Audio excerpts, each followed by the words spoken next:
You've stood somewhere and felt it before you understood why. A hillside, a clearing, a stretch of road that runs past nothing in particular, and something in your chest tightened, like the ground itself was holding its breath. You told yourself it was nothing. Low blood sugar, a weird echo, the wind changing direction. But you remember it. You remember exactly where you were standing. There's a manuscript that says you were right to feel it, and it explains why. Not in vague terms. It names 4 places on this earth where something happened that changed what the ground itself is. 4 places. 1 chain reaction. And the 4th one is the reason the other 3 exist at all. I'm Daniel Voss. You're watching The Black Parchment. This channel reads the manuscripts they don't want on your shelf. Subscribe if this is your first time here, because these 4 locations don't sit side by side. Each one only makes sense once you understand what the one before it broke. Let's go. Everyone who's read about the Book of Enoch knows the word watchers. Fewer people ask the question that actually matters. Not what they did, where they did it first. 1 Enoch chapter 6 places 200 angelic beings on the summit of Mount Hermon, on the border of what's now Lebanon and Syria. Not a fall from grace in the poetic sense. A decision made in a specific location, sealed with an oath. Each of the 200 naming the ones who took it with him. The place isn't scenery. It's the signature on an agreement. Here's the question that should stop you immediately. Beings whose entire function was to watch a boundary chose, together, at the same summit, to cross it. That's not an accident.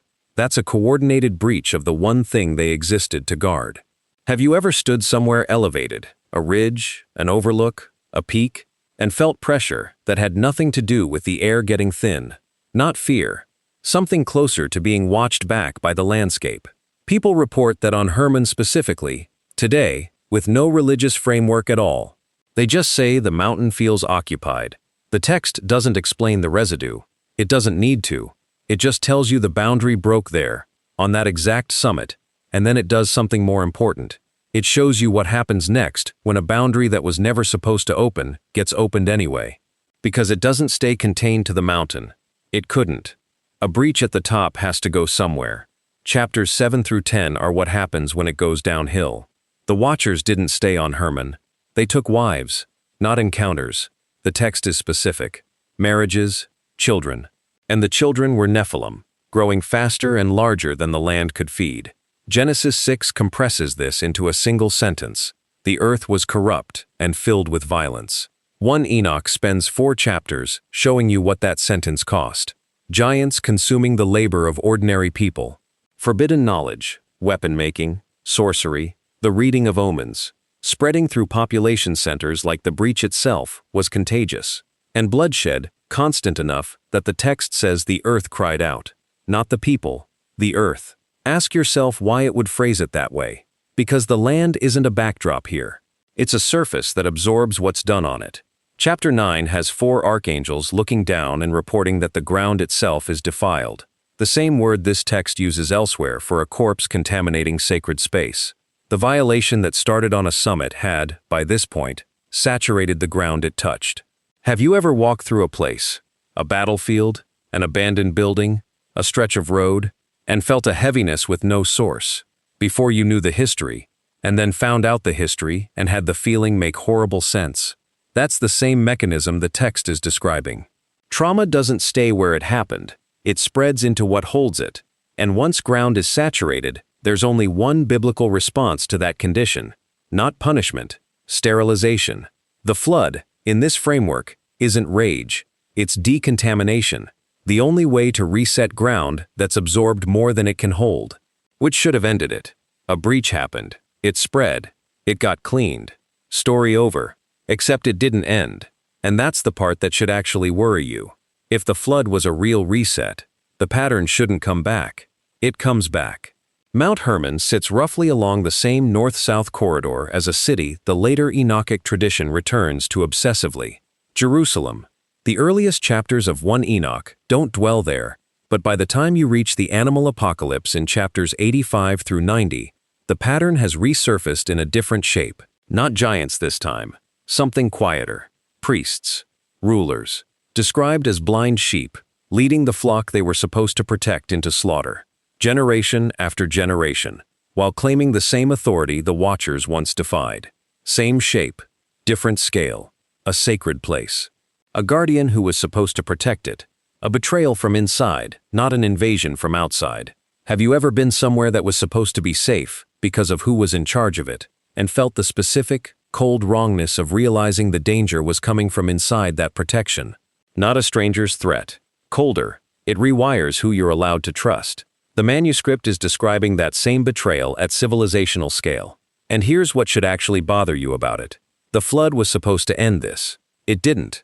It only changed the shape the breach takes. So, if a total reset couldn't stop it, what's actually causing it? Not the mountain, not the flood. Something underneath both of them. 3 locations now, and none of them are the source. They're symptoms, which means there's a 4th place we haven't gotten to yet. The one the other 3 keep circling back to without naming. Here's what should unsettle you before we even get into the details. Hermon, the land, Jerusalem, every one of them is a symptom of a breach that keeps recurring. A symptom implies a first occurrence, something that happened before any of this, small enough that almost no one treats it as the same category of event. Genesis 2 and 3 place it in a garden. Eden. Strip away the version you learned as a child and look at the structure. 2 people placed inside a sanctuary. The text uses language ancient readers would have recognized as temple language. A walled sacred space with a divine presence walking through it. No army breaches it, no mountain full of rebellious beings. One act of deception, aimed at exactly 2 people in exactly one place. And the consequence is exile, removal from sacred ground, cherubim posted at the entrance to make sure no one gets back in. Now watch the chain instead of the list. Eden establishes the mechanism, a sacred boundary, a specific violation, an automatic removal. Hermon repeats that exact mechanism at a larger scale. Beings who exist to guard a boundary become the ones who violate it, and removal follows in the form of a flood. The land absorbs what the mechanism produces, because that's what the mechanism does wherever it runs. It saturates the ground until the ground has to be reset. And Jerusalem proves the mechanism was never local to a mountain or a flood in the first place.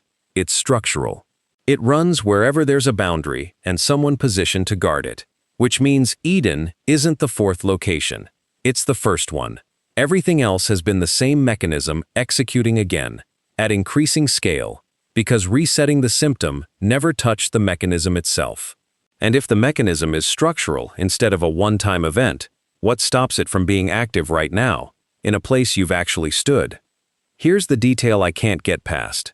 And it's why I made this video instead of one about the Watchers alone, or the flood alone. It's not any single location, it's that all 4 run the exact same 3-step sequence, in order, without exception. A sacred boundary, a specific violation of what made it sacred, a removal that follows, not as punishment, as consequence, the way gravity follows a fall. Eden loses its guardians, and gets a locked gate. Hermon's oath produces a bloodline that has to be flooded out of existence. The land absorbs the violation until it has to be sterilized. Jerusalem's corrupted leadership produces a temple destroyed, rebuilt, destroyed again. 4 instances. 1 mechanism. Never described as improvisation, described as something already built into what sanctity is. Which raises the question this entire tradition never says out loud. If sacred ground responds automatically to what's done on it, every place carries some version of that structure, including ordinary ground you've walked across without a second thought, which means the feeling you've had, standing somewhere and sensing, with no evidence, that something happened there, might not be superstition wearing the costume of intuition. It might be you reading exactly what the text says, ground is built to hold. The manuscript names 4 places. It never claims those are the only 4. Think about the last time you felt that pressure. Think about exactly where you were standing when it happened. I'm not going to tell you what it means if you have. I don't know. What I can tell you is that a text copied and buried for over 2,000 years describes the exact sensation, in the exact shape, tied to the exact kind of ground. And it ends its account of sacred places the same way it started. A garden, a gate, and something standing guard to make sure nobody finds their way back in. If this connected to a place you've stood, say so in the comments. I want to know how many of you have felt exactly what this text describes. This channel doesn't stop pulling. Neither should you. Subscribe. I'll see you on the next one.